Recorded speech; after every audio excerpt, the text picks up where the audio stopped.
Big பாஸ்ல content மேல content கிடைச்சதுனால big pass வரலாற்றிலே இல்லாத அளவுக்கு ஒரே நாள்ல வரிசையா 6 ப்ரோமோவை போட்டு தாக்கி இருந்தாங்க Bigg Boss team. Bigg Boss டாஸ்க்ல என்னெல்லாம் பண்ணணும்னு சொல்லி கொடுத்திருந்தாரோ அதை ஒழுங்கா விளையாடாம டாஸ்கை ஒழுங்கா விளையாடின மஞ்சரி மலையை பழிய போட்டு இவங்களால தான் நாங்களாம் விளையாட முடியல அப்படின்ற அளவுக்கு கொண்டு போனாரு அருண். எல்லாத்துலயுமே ஒரு மீட்டர் இருக்கும், அந்த மீட்டரை தாண்டி அவங்க போயிட்டாங்க, அதனால என்னாலலாம் எதுவுமே பண்ண முடியல அப்படிங்கிற அளவுக்கு அருண் பேசிட்டு இருந்தாரு.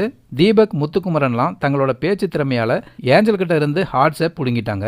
மஞ்சரி சாச்சனாவும் தங்களோட அராஜகத்தை காட்டி ஏஞ்சல் கிட்ட இருந்து ஹார்ட்ஸை புடுங்கிட்டாங்க.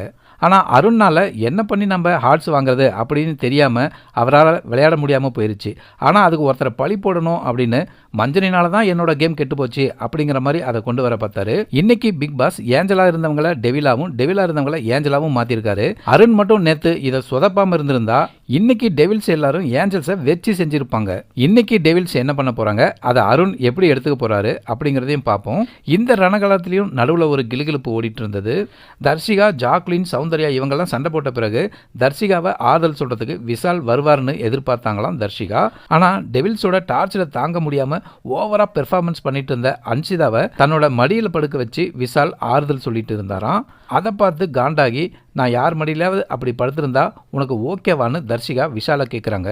நீ யார் மடியில் படுத்தா எனக்கு என்ன அப்படின்னு விஷால் நினைச்சாரோ என்னவோ, நீ ஆறுதல் தேடி ஒருவேளை அருண் மேலே சாஞ்சா நான் அருணை பார்க்க மாட்டேன், உன்னை தான் பார்ப்பேன், உனக்கு என்ன பிரச்சனை அப்படின்னு தான் யோசிப்பேன், நீ யார் மேலே சாஞ்சிருக்க அப்படிங்கிறதான் எனக்கு பெரிய விஷயமா தெரியாதுன்னு ஓப்பனாக சொல்கிறாரு விஷால். அப்புறம் முத்துக்கிட்ட வந்து தர்ஷிகா சொல்கிறாங்க, எனக்கு கோவா கேங் பார்க்கும்போது எனக்கு ஆறுதல் சொல்கிறதுக்கு இவங்க மாதிரி யாரும் இல்லையே அப்படின்னு ரொம்ப கவலையாக இருக்குது. நான் அந்த மாதிரி கேங்காக வளர்ந்த பொண்ணு, எனக்கு இங்கே அப்படி யாரும் இல்லையேன்னு வருத்தப்படுறேன் அப்படின்னு சொல்கிறாங்க. ஏமா தர்ஷிகா, நீ தானம்மா எனக்கு யாரும் வேணாம், அதுவும் இருந்த ஒரே ஃப்ரெண்டு பவித்ராவையும் பகைச்சிக்கிட்டு விஷால் தான் வேணும்னு ஓடி போனேன், விஷால் கிட்ட தான் கண்டென்ட் கிடைக்கும்னு நீ நினச்ச, ஆனால் அது ஆப்போசிட்டாக போயிருச்சு. அதையெல்லாம் மனசில் வச்சு முத்துக்குமரன் சொல்கிறாரு, இந்த வீடு நமக்கு 106 நாள் தான், இங்கே நீ ஃப்ரெண்ட்ஷிப் எல்லாம் தேட முடியாது, ரொம்ப க்ளோஸ் ஆகிட்டா பின்னாடி அவங்க நமக்கு எதிராக நிற்கும் போது நமக்கு ரொம்ப வலிக்கும் அப்படின்னு சொல்கிறாரு. நான்லாம் ஒருவேளை அந்த மாதிரி ரொம்ப ஃப்ரெண்ட்ஷிப் ஆகிட்டேன்னா கடைசி கட்டத்தில் இந்த கோப்பையை நீயே வச்சுக்கோ அப்படின்னு கூட நான் கொடுத்துட்டு போயிடுவேன் அப்படின்னு சொல்கிறாரு. ஆனால் நம்ம ஒன்றா இருந்துட்டு திடீர்னு அவங்க நமக்கு எதிராக நிற்கும் போது அதை தாங்கிக்கிற சக்தி நமக்கு இருக்காது அப்படின்னு சொல்கிறாரு. அதனால தான் நான் சாச்சனா மஞ்சரி கூட எல்லாம் கூட ரொம்ப நெருக்கமாக இல்லாமல் தேவையான போது அங்கங்கே அவங்களுக்கு எதிரான கருத்தை நான் எடுத்து வைக்கிறேன் அப்படின்னு சொல்கிறாரு. ராத்திரி பூராவும் விஷாலை தூங்க விடாமல் தர்ஷிகா புலம்பிட்டே இருக்காங்க. காலையிலையும் வந்து விஷால் கிட்ட உட்காந்து நீ எனக்கு ஆறுதல் சொல்ல வரலையே அப்படின்னு எனக்கு ரொம்ப கவலையாக இருக்குது அப்படின்னு சொல்லிட்டு இருக்காங்க தர்ஷிகா. நீ கவலையாக இருக்கும்போது நான் வந்து உனக்கு மட்டும்தான் நான் அதை செஞ்சேன், இந்த வீட்டில் நான் மற்ற யாருக்கும் அப்படி செய்ய மாட்டேன் அப்படின்னு சொல்கிறாங்க தர்ஷிகா. ஒருவேளை விஷாலுக்கு ஹக் கொடுத்தது தான் அப்படி சொல்கிறாங்களா என்னன்னு தெரியல.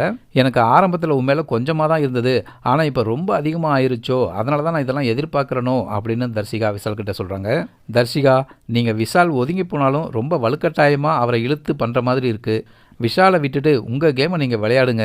செயற்கை காதல் கான்செப்ட் எல்லாம் ரசிகர்கள் கண்டிப்பாக நம்ப மாட்டாங்க. மக்களே, உங்களுக்கு எப்படி தோணுது, விஷால் தர்ஷிகா பண்ணுறது காதலா இல்லை கன்றாவியா? உங்கள் கருத்தை கமெண்ட் பண்ணுங்கள்.